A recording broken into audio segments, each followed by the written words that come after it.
آپ کو واقعہ یاد ہوگا کہ جب سلیمان علیہ السلام کی فوج آ رہی تھی تو ایک چونٹی ہے، جس چونٹی نے دیکھا کہ فوج آ رہی ہے، اس نے اپنے برادری کے لوگوں سے کہا کہ برادری کے لوگوں، تم اپنے سوراخوں میں اپنے بلوں کے اندر داخل ہو جاؤ، ورنہ کہیں ایسا نہ ہو کہ سلیمان علیہ السلام کا لشکر آ جائے اور تم کو اپنے پیروں سے رون دے۔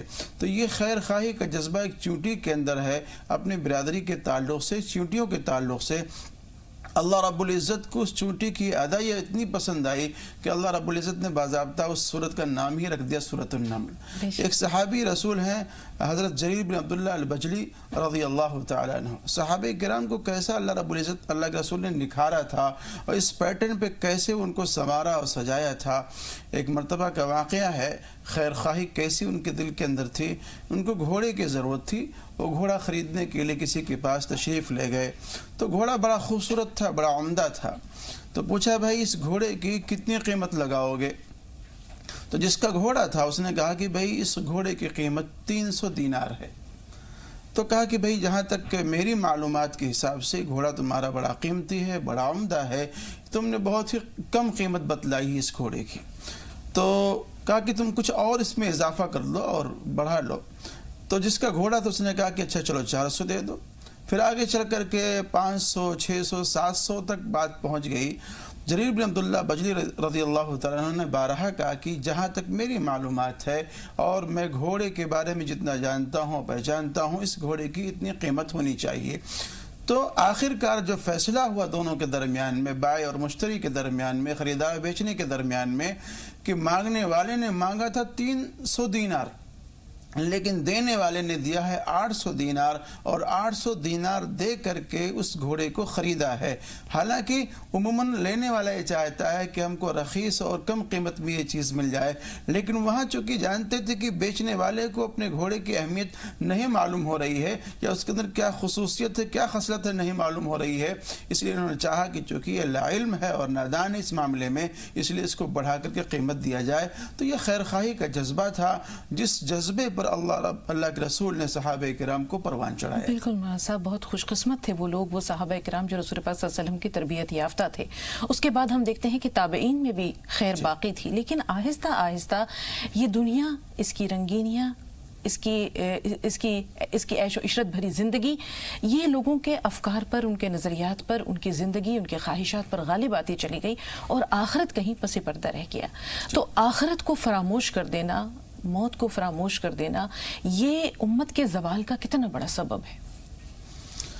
دو چیزیں ہیں، ایک ہے حب الدنیا و کراہیت الموت۔ جی، دنیا کی محبت اور موت سے ناپسندیدگی اور دوری، یہ دو بنیادی چیزیں ہیں انسان کے زوال پذیر ہونے کے اور اس دنیا میں خائب و خاسر ہونے کے۔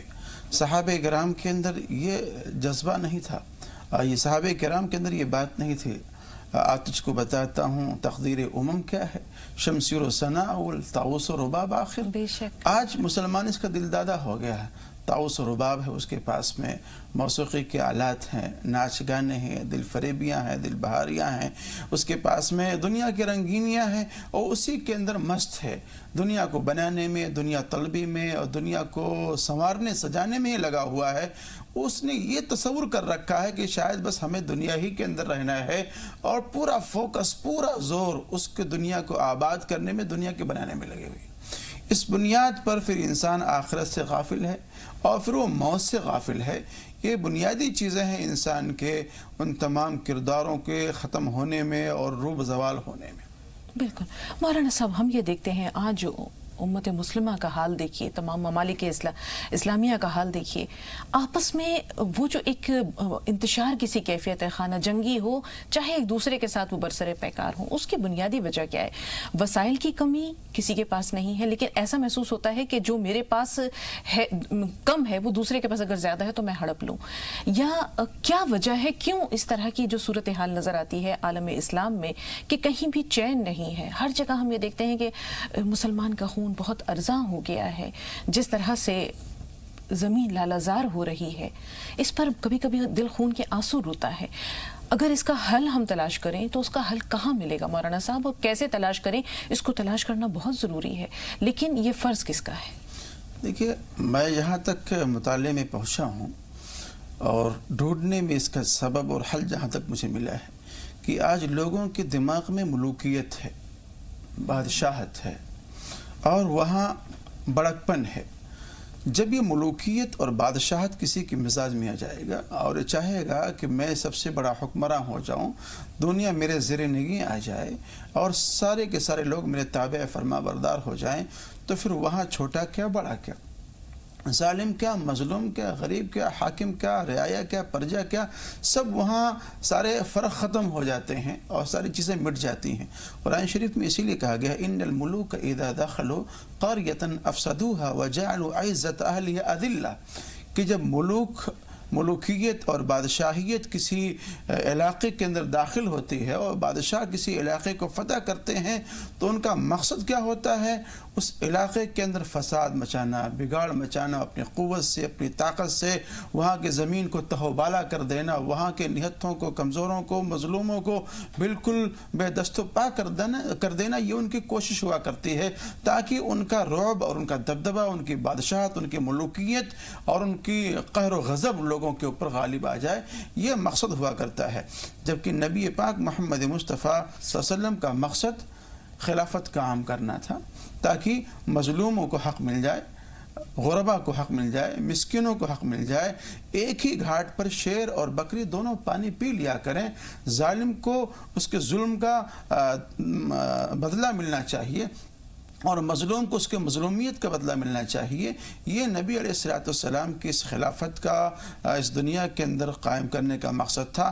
اور جہاں ملوکیت آ جائے گی اور جس شخص کے اندر یہ مزاج پیدا ہوگا، جس کے اندر یہ صفت پیدا ہوگی، پھر وہ اس کے اندر کوئی فرق اور تمیز باقی نہیں رہے گی۔ بالکل، جمہوریت کا بہت عمل دخل ہے مساوات کو قائم کرنے میں، اسلامی تعلیمات کو نافذ کرنے میں، لیکن ہم یہ دیکھتے ہیں جیسے رسول پاک صلی اللہ علیہ وسلم نے فرمایا تھا کہ میں تم میں دو چیزیں چھوڑے جا رہا ہوں، اگر تم نے مضبوطی سے انہیں تھام لیا تو تم کبھی بھی جو ہے وہ مغلوب نہیں ہوگے، تمہاری ہوا منتشر نہیں ہوگی۔ اب ایک تو اللہ کا کلام قرآن پاک اور دوسرے میری سنت۔ آج ہم دیکھتے ہیں کہ ان دونوں سے مسلمان بہت دور ہیں۔ ہم یہ نہیں کہتے کہ قرآن پاک نہیں پڑھا جا رہا ہے، پڑھا جا رہا ہے، لیکن اسے سمجھ کر اپنی زندگیوں میں نافذ کرنے کا جو ایک اہم پہلو ہے وہ ہمیں مفقود نظر آتا ہے۔ رسول پاک صلی اللہ علیہ وآلہ وسلم کی سنت، اس پر بھی اتباع کرنے والے لوگ موجود ہیں، لیکن بہت دور ہیں ایسے لوگ، بہت زیادہ ایسے لوگ ہیں جو رسول پاک صلی اللہ علیہ وسلم کی سنت کو جانتے تک نہیں ہیں۔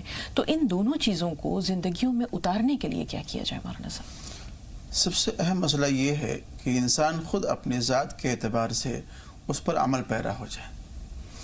آج کوئی بات کہہ دینا اور تقریریں کر دینا، بیان کر دینا، یہ بڑا آسان ہے، لیکن اس قرآن کریم کے احکام کو اور نبی علیہ السلام کی سنت کو ہر فرد کو اپنے طبیعت میں اور اپنے چہرے بشرے کے اوپر اس کو داخل کرنا چاہیے، اور تبھی جا کر کے یہ مسئلہ حل ہو پائے گا۔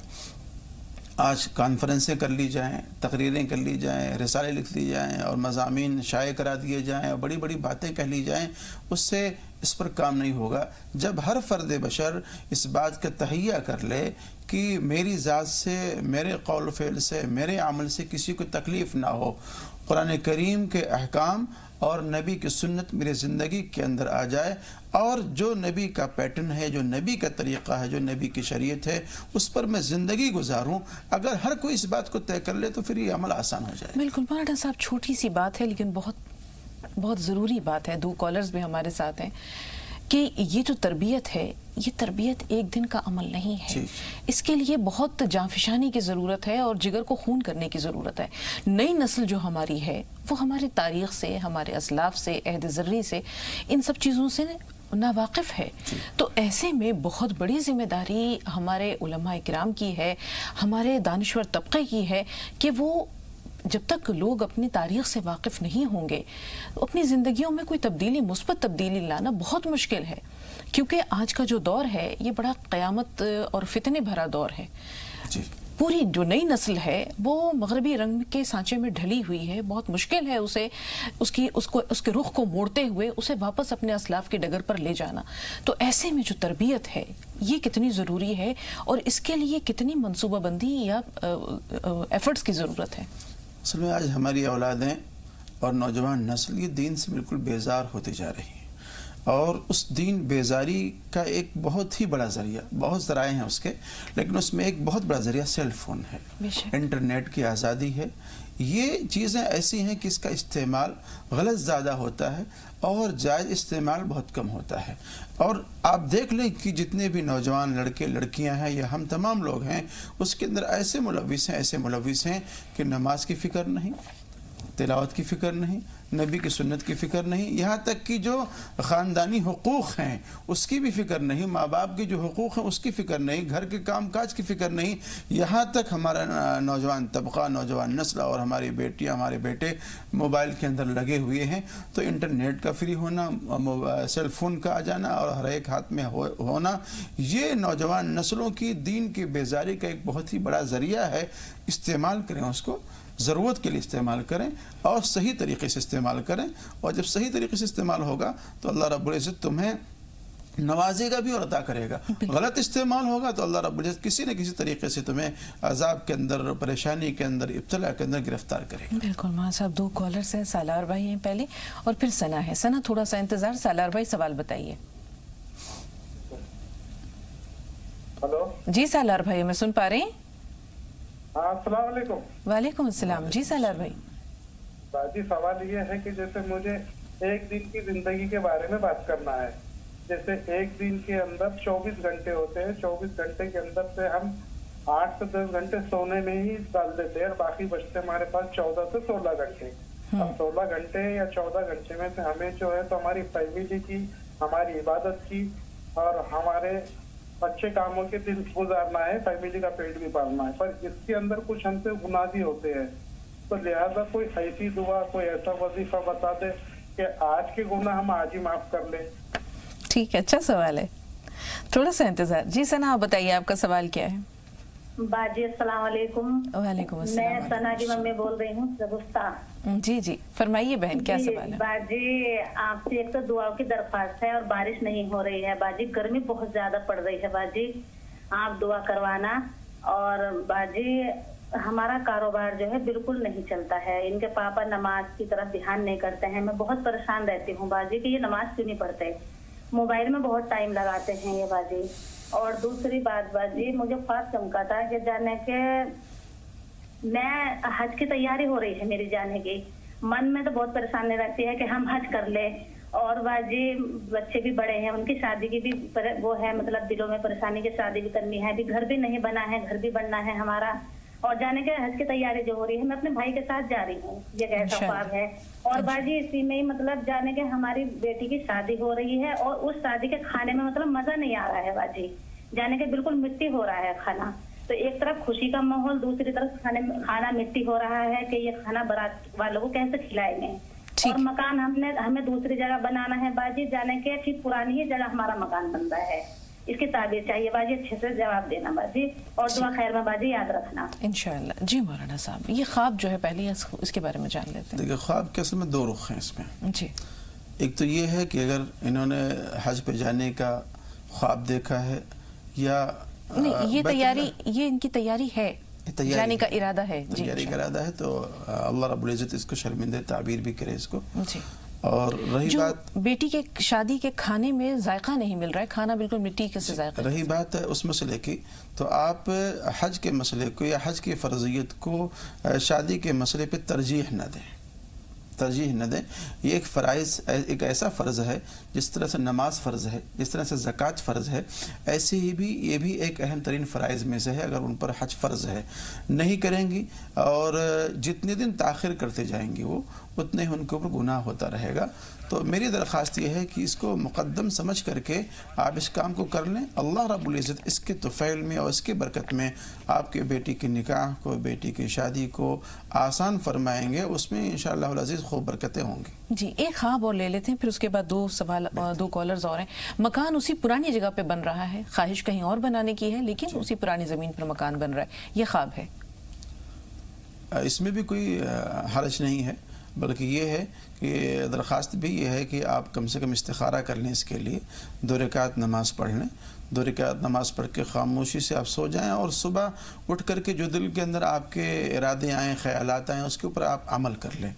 اور اللہ رب العزت سے توفیق بھی مانگیں اور ہدایت بھی مانگیں، انشاءاللہ العزیز کوئی صحیح فیصلہ آئے گا انشاءاللہ۔ جی ترنم سے بات کر رہے ہیں اتراکھنڈ سے فون لائن پہ، بتائیے ترنم سوال کیا ہے؟ وعلیکم السلام۔ مولانا صاحب کو سلام علیکم۔ جی وعلیکم السلام۔ میں نے صبح میں خواب دیکھا ہے فجر کے ٹائم پہ، پھر میرے چچا ہیں گے، اب وہ مجھے پتہ نہیں، مجھے نیند میں ایسا ہے کہ قرآن شریف لے کے میرے ہاتھ میں مجھے قسم کھلا رہے ہیں، مجھے پتہ نہیں قسم کس چیز کی کھلا رہے ہیں وہ مجھے۔ اچھا مولانا صاحب یہ خواب ذہن میں رکھیے گا۔ ایک کالر اور ہیں بریلی سے، احسن صاحب ہیں۔ جی احسن سوال بتائیے۔ احسن فون لائن پہ نہیں ہے، رابطہ منقطع ہو گیا۔ دو کالرز اور ہیں مہاراشٹر سے، محمد ظہیر صاحب، فرمائیے بھائی سوال کیا ہے؟ السلام علیکم شگفتہ جی۔ وعلیکم السلام ورحمۃ اللہ وبرکاتہ۔ جی بھائی بہت دنوں سے میں کوشش کر رہا تھا لیکن فون ہی نہیں لگ پا رہا تھا۔ الحمدللہ آج آپ سے بات ہو رہی ہے۔ جی بس اس لیے لگانا چاہ رہا تھا میں کہ آپ سے دعا کی درخواست کر لوں، رائے نجات پر جو لوگ جاتے ہیں علماء کرام، بڑا اچھا پروگرام رکھتا ہے۔ اسرت سعید ہمارے کیا نام ان کا، اطہر سعید بھائی سے بات ہوئی، ان کے رمضان میں بھی کھانے کے ذائقے وغیرہ سنتے رہتے تھے ہم، بڑا اچھا لگتا تھا پروگرام بھی۔ جی اور آپ کی علمیت پر مجھے بڑا ناز ہے، بہت شکریہ آپ کے مطالعہ کر کے دینی مطالعہ آپ کا کافی وسیع ہے، الحمدللہ، اچھا لگتا مجھے جو آپ باتیں رکھتے ہیں علماء کرام کے ساتھ۔ بہت آپ کا شکریہ۔ گفتگو کا انداز، آپ کا بات چیت کرنے کا انداز، مجھے تو ایسا لگتا ہے کہ آپ کو جامع بلاؤں ایک مرتبہ، بیٹی بس سمجھ کر آپ اپنی۔ بالکل بالکل، آپ میرے والد کے مقام پر ہیں۔ بہت اچھا لگا جب آپ نے مجھے بیٹی کے نام سے پکارا۔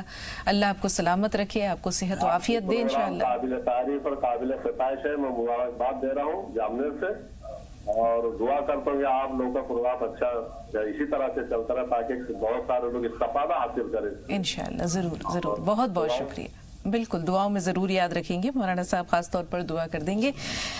فرید صاحب سے بات کر رہے ہیں، فرید بھائی بدایوں سے ہیں۔ جی بتائیے فرید بھائی۔ السلام علیکم۔ وعلیکم السلام۔ مولانا صاحب کو بھی جی وعلیکم السلام۔ جی باجی آپ کو بھی السلام۔ وعلیکم السلام۔ فرید بھائی ذرا بلند آواز سے، آپ کی آواز بہت آہستہ آ رہی ہے۔ جی باجی میں یہ پوچھنا چاہ رہا ہوں مولانا صاحب سے اور آپ سے بھی، میں جو ہے کافی ٹائم ہو گیا میرے لیے، میں ایک تو میرا سوال یہ ہے کہ میں نماز کے لیے جب بھی جاتا ہوں تو میں نماز پڑھتا رہتا ہوں ریگولر، اور جب میری نماز چھوٹ جاتی ہے تو میں بالکل مطلب مجھے یاد ہی نہیں رہتا کہ میں نماز ہی پڑھتا ہوں۔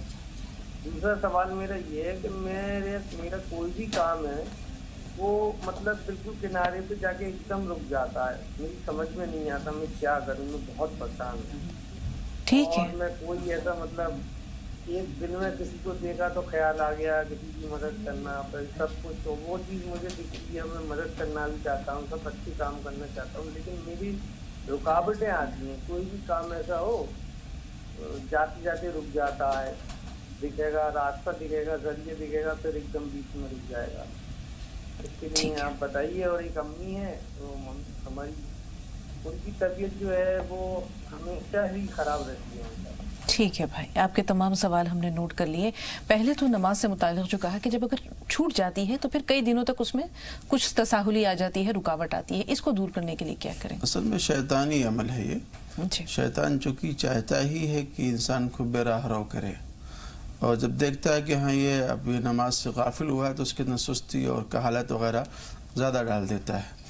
تو یہ شیطانی عمل ہے، یہ نفسیاتی عمل ہے۔ جب اس طرح کی حرکتیں ہوں یا کسی بھی انسان کے ساتھ اس طرح کے معاملات ہوں تو اس کو سمجھ لینا چاہیے کہ یہ شیطان کام کر رہا ہے، تو پھر ضد میں آ کر کے اس کے اگینسٹ جانا چاہیے اور پھر اطاعت کی طرف، عبادت کی طرف اس کو لپکنا چاہیے۔ بالکل، حضرت بلال سے جب رسول پاک صلی اللہ علیہ وسلم نے دریافت کیا تھا کہ چلتے زمین پر ہو آہٹ تمہاری میں نے آسمانوں پر سنی ہے، تو انہوں نے کہا یا رسول اللہ آپ ہی نے تو کہا تھا کہ میں جب بھی بے وضو ہوتا ہوں میں فوراً طور پر وضو کرتا ہوں اور فوراً 2 رکعت نماز ادا کر لیتا ہوں۔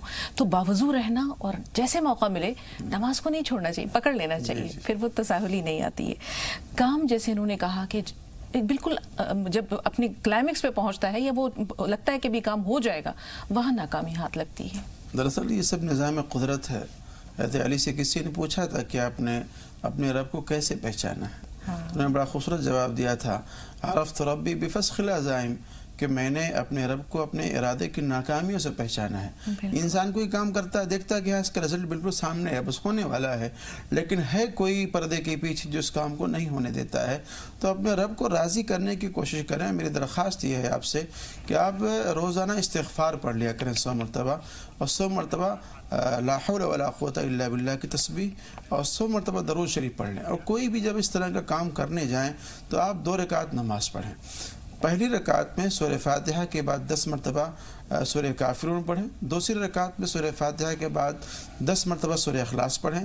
نماز ختم ہو جائے تو بیٹھے بیٹھے ربنا اتنا فی الدنیا حسنہ وفی الآخرۃ حسنہ 10 مرتبہ پڑھ لیں، اور سبحان اللہ والحمد للہ ولا الہ الا اللہ واللہ اکبر اس کو 10 مرتبہ پڑھ لیں، اور بارگاہ خداوندی میں دعا کریں، اور پھر اس کام کو کریں۔ انشاءاللہ العزیز خیر اور عافیت کا معاملہ ہوگا آپ کے ساتھ۔ بالکل، کاروبار کا یہ مسئلہ جو ثنا کی والدہ نے بتایا، کیا وہ بھی یہ وظیفہ کر سکتی ہیں؟ بالکل کر سکتی ہیں، اور تمام ناظرین کرام سے درخواست ہے کہ جب بھی کوئی بڑا عمل اپنے گھر کے ترقی کے لیے، کاروبار کے لیے کرے تو اس عمل کو کر لیا کریں۔ جی، 2 کالرز اور ہیں۔ خدیجہ صاحبہ ہیں ایم پی سے، اور نعیمہ خاتون پٹنہ سے۔ نعیمہ بہن تھوڑا سا انتظار۔ خدیجہ صاحبہ سوال بتائیے۔ السلام علیکم۔ وعلیکم السلام۔ جی میڈم، جیسا کہ ابھی آپ کے پروگرام میں بتایا گیا ہے کہ بہت بڑا چیلنج ہے علماء کرام کے سامنے، کیونکہ ہمیں دین سنایا تو جاتا ہے لیکن دکھایا نہیں جاتا۔ کفار کی سازشیں عروج پہ ہیں اور مسلمان سوئے ہوئے ہیں، جیسا کہ ابھی مولانا صاحب نے بتایا کہ موبائل میں لوگ الجھے ہوئے ہیں۔ آج مسلمانوں کو برباد کرنے کے لیے کوئی فوج اتارنے کی ضرورت نہیں ہے، موبائل انٹرنیٹ کا غلط استعمال انہیں برباد کرنے کے لیے کافی ہے، لیکن مسلمانوں کو سمجھ میں ہی نہیں آ رہا ہے کفار کی سازشیں۔ مسجدوں سے جمعہ کے دن تنقیدی تقریریں نہیں کی جاتی ہیں، اس کے بارے میں مولانا صاحب کا بیان چاہیے۔ بالکل، بہت اچھا سوال ہے آپ کا، چونکہ آج کے موضوع سے متعلق ہے اس لیے یہ فکر انگیز بھی ہے اور ذہن کشا بھی ہے۔ تھوڑا سا انتظار خدیجہ۔ نعیمہ صاحب آپ بتائیے، آپ کا سوال کیا ہے؟ السلام علیکم باجی۔ وعلیکم السلام۔ باجی ہم کو سوال ہے پوچھنا ہے، میرے بچے میرے شوہر نماز کتاب نہیں پڑھتے ہیں لوگ، ہم تو پڑھتے ہیں لیکن اتنا بچے کو شوہر کو سمجھاتے نہیں پڑھتے ہیں لوگ، اور میرے دیہ پر 5 لاکھ لے قرضہ ہے، کوئی دعا بتا دیجیے میرے قرضہ نہ ہو جائے۔ ہم زمین گھر لیا تھا، گھر میں مکان نہیں تھا، مکان لیا تھا تو اسی میں ہم کو قرضہ ہو گیا، کٹ گیا میرا قرضہ۔ بالکل، نماز سے بالکل نماز سے جو دوری ہے مولانا صاحب، یہ زوال کا بہت بڑا سبب ہے۔ اخلاقی زوال ہو، سیاسی زوال ہو، نہ جانے کون سا زوال ہو، گراوٹ وہیں آتی ہے جہاں بندے اور رب کے درمیان تعلق کمزور ہوتا ہے۔ تو نماز سے دوری، ایک اور بہن نے بھی کہا تھا کہ ثنا کی والدہ نے کہ میرے شوہر نماز نہیں پڑھتے، اور بارہا وہ شکایت کرتی ہیں۔ کرے تو کیا کرے، عورت مجبور ہے۔ لیکن آپ یہ دیکھیے کہ والد اگر دین کی طرف نہیں ہے تو پھر پوری نئی نسل تباہ ہو جاتی ہے، کیونکہ والدہ ایک حد تک ہی کوشش کر سکتی ہے، اس کے بعد بڑا رول والد کا ہوتا ہے، سختی سے، پیار سے، کسی بھی طرح سے وہ بچے کو ترغیب دے کر نماز کی طرف لائے۔ لیکن نماز کا ایک بہت ہی اہم ترین مسئلہ ہے کہ نماز بے حیائی اور بری باتوں سے روکتی ہے، اور نبی علیہ السلام خود اپنے اہل خانہ کو، صحابہ کرام خود اپنے گھر والوں کو اس بات کی تاکید کیا کرتے تھے کہ وہ نماز پڑھیں۔ نماز یہ رزق کو اپنی طرف متوجہ کے لیے بہت ہی اہم ترین ایک حصہ ہے اور جز ہے، جس سے ہم لوگ غافل ہیں، اور ہمیں سوچتے ہیں کہ دن رات کی تگ و دو سے ہمیں روزی مل جائے گا۔ مل بھی سکتا ہے آپ کو، لیکن اس کے اندر جو خیر ہونی چاہیے، جو برکت ہونی چاہیے، جو آسودگی ہونی چاہیے، وہ آپ کو بغیر نماز کے نہیں مل سکتی ہے۔ تو نماز کی پابندی بہت ضروری ہے، اور ایسے ہی آدمی غیر نمازی ہو، ماں باپ غیر نمازی ہوں، اور آپ یہ سوچ لیں کہ اولاد نمازی ہو جائے، ایسا بہت مشکل ہے، اور ایسا بہت کم ہوتا ہے۔ ماں باپ کو دیکھ کر کے ہی اولاد کوئی چیز نقل کرتی ہیں، اور میں نے راستہ چلتے ہوئے بھی میں بہت ساری چیزوں کو نوٹ کرتا ہوں۔ کل میں فجر کی نماز کے بعد گزر رہا تھا تو دیکھا ایک بہت چھوٹی سی بچی، مشکل سے 2.5-3 سال کی تھی، تو وہ شراب کی بوتلیں اور شراب کے ڈھکن وغیرہ وہ چگ رہی تھی، اٹھا رہی تھی، اور اس کا باپ دور کھڑا ہوا تھا۔ میں نے اس بات کو نوٹ کیا اور دماغ میں اس بات کو لے کر کے میں بڑا پریشان ہوا کہ جب اس بچی کا یہ حال ہے اس وقت میں کہ یہ شراب کی بوتلیں ڈھونڈ رہی، خالی بوتل ڈھونڈ رہی ہے، یا اس کے ڈھکن ڈھونڈ رہی ہے، اور جو بھی اس کا ہو کہ بھئی اس کو بیچا جائے گا، 2-4 روپے اس کے مل جائیں گے، تو پھر اس بچی کا آگے اور کیا حال ہوگا اور کیا ماحول ہوگا۔ تو ماں باپ کی بڑی ذمہ داری بنتی ہے اپنے اولاد کو صحیح ٹریک پہ لانے کے لیے، صحیح راستے پہ لانے کے لیے. آپ جو کچھ کریں گے وہی بچے آپ کو دیکھ کر کے اسی راستے پہ چلنے کی کوشش کریں گے. بالکل. ظہیر صاحب کے لیے جو ہے انہوں نے کہا ہے کہ دعائے خیر کی گزارش ہے، ان کے لیے دعا کر دیجئے، دعاؤں میں بھی یاد اللہ رب رکھیے گا. العزت سے میری درخواست ہے، دعا ہے، دست دعا ہوں کہ اللہ تعالیٰ آپ کے تمام جائز تمناؤں کو، نیک مرادوں کو اللہ تعالیٰ اپنے فضل و کرم سے پورا فرمائے اور تمام طرح کی آفتوں سے، بلیات سے اللہ آپ کو محفوظ فرمائے. آمین. سالار بھائی نے کہا ہے کہ آج کے گناہ آج ہی معاف کرا لیں. بہت اچھی بات ہے. ہم قرض کیوں رکھیں اپنی جانوں پر؟ تو آج کے گناہ آج ہی معاف. اس کا احتساب کا جو وقت ہے کیا وہ سونے سے پہلے ہے؟ اور اگر ہم اللہ سے معافی آج کی آج ہی لے لیں تو کتنا اچھا ہے. اور کیسے لیں؟ دیکھیں، محاسبہ ہر شخص کو کرنا چاہیے کہ صبح سے لے کے شام تک ہم نے کتنے گناہ کیے، کتنے نیکیاں کی ہیں، اور رات میں ہم نے کتنے گناہ کیے ہیں اور کتنی نیکیاں کی ہیں. ہر شخص کو اس کا محاسبہ ضرور کر لینا چاہیے، چاہے 2-4 منٹ کے لیے ہی کیوں نہ ہو. اور اس میں 2 طرح کے گناہ ہیں، ایک تو صغیرہ گناہ ہے، ایک تو کبیرہ گناہ ہے. صغیرہ گناہوں کے بارے میں آپ نے سنا ہے کہ وہ نماز کے ذریعے بھی معاف ہوتے ہیں اور دیگر نیک کاموں کے ذریعے معاف ہوتے ہی رہتے ہیں.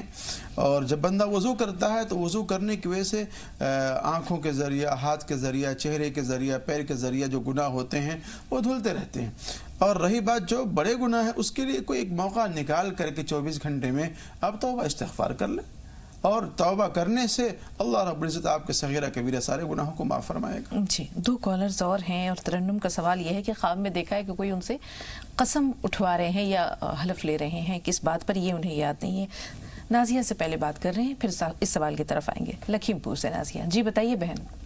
السلام علیکم ورحمۃ اللہ وبرکاتہ. وعلیکم السلام ورحمۃ اللہ وبرکاتہ. باجی ہمارا سوال یہ ہے کہ مطلب میرے بھتیجے سے ریلیٹڈ ہے. ماشاء اللہ بھتیجا ہمارا 3 مہینے کا ہے.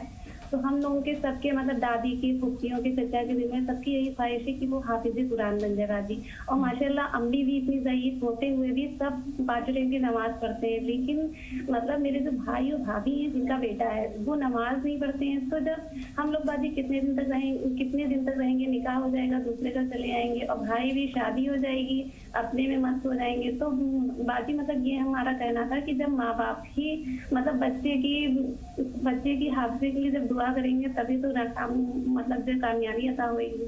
تو ماں باپ کا بڑا رول ہے. تو باجی یہی مطلب کہنا تھا کہ ماں باپ ان کی نماز پڑھیں ہیں تاکہ بچے کے لیے حق میں دعا کرے تو وہ قبول ہو جائے. آپ کی والدہ نماز پڑھتی ہیں، ماشاءاللہ پابند ہیں. کبھی انہوں نے بیٹے سے نہیں کہا؟ سب لوگ نماز پڑھتے ہیں. نہیں، کبھی انہوں نے اپنے بیٹے سے نہیں کہا؟ کہتے ہیں ماں جو ہے بہت کہا ہے لیکن ٹال جاتے ہیں. وہ جاتے ہیں باہر نماز پڑھنے کے لیے، کہیں پڑیا کھا رہے، کہیں کچھ چلے جاتے ہیں باجی. اور ہم لوگ کے دل میں خواہش اتنی ہے کہ بھتیجا ہمارا حافظ قرآن بنے. نماز پہ دعا بھی کرتے ہیں، لیکن بس یہی کہ آپ سے کہنا تھا. ٹھیک ہے، تھوڑا سا انتظار. ثنا کانپور سے. جی بتائیے کیا سوال ہے ثنا؟ جی. السلام علیکم باجی. وعلیکم السلام. وہ باجی میرے 2 سوال ہیں. ہاں، پہلا سوال میرا یہ ہے کہ میرے پاپا کا کام نہیں ہو پا رہا ہے. مطلب ہم 3 بہنیں ہیں، ہمارے پاپا کا کام نہیں ہو پا رہا ہے. پاپا 2 سال سے بہت پریشان ہے. ہماری ممی مطلب نماز بھی پڑھتی ہیں، روزے بھی رکھتی ہیں، اور ساری جتنی نماز ہے اشراق کی اور جتنی بھی ساری نمازیں وہ سب پڑھتی ہیں، پھر بھی کوئی کام ہی نہیں ہو پا رہا ہے. بہت پریشانی چل رہی ہے آج کل. ٹھیک ہے. دوسرا سوال؟ اور دوسرا سوال یہ ہے کہ دوسرا سوال ثنا؟ چلیں کوئی بات نہیں، آپ کا ایک سوال جو ہے وہ ہم نے نوٹ کر لیا ہے، اور یہ بہت اہم سوال ہے. ہم دیکھ رہے ہیں مولانا صاحب کہ اس موضوع کے تعلق سے تقریباً 5-6 کالز آ چکی ہیں. پہلے تو یہ قسم خواب میں دیکھنا کہ کوئی کسی کو قسم اٹھوا رہا ہے یا قسم کھلوا رہا ہے، وہ اس کی تعبیر کیا ہو سکتی ہے؟ اس کی تعبیر جو میرے سمجھ میں آ رہی ہے غور و خوض کرنے کے بعد کہ وہ اپنے قول و قرار کے اندر تھوڑا سا مضبوط رہیں. اچھا. اپنے قول و قرار میں مضبوط رہیں اور جو وعدہ کریں، جو کہیں اس کو پورا کریں، اور ایسی ہی چیز کا وعدہ کریں جس کا امکان ہو، جس کو پورا کرنا ممکن ہے. بالکل. خدیجہ صاحبہ نے آج کے موضوع کے تعلق سے یہ کہا ہے بہت بڑا چیلنج ہے، اور واقعی بہت بڑا چیلنج ہے، اور یہ کہہ سکتے ہیں کہ ہر فرد ہے ملت کے مقدر کا ستارہ. جی. اقوام کے ہاتھوں میں ہے، افراد کے ہاتھوں میں ہے اقوام کی تقدیر. ہر فرد ہے ملت کے مقدر کا ستارہ. تو کسی ایک کے چاہنے سے نہیں ہوگا جب تک کہ پوری قوم نہیں چاہے گی، پوری ملت نہیں چاہے گی. ہم یہ کہیں کہ صرف علماء کی ذمہ داری ہے،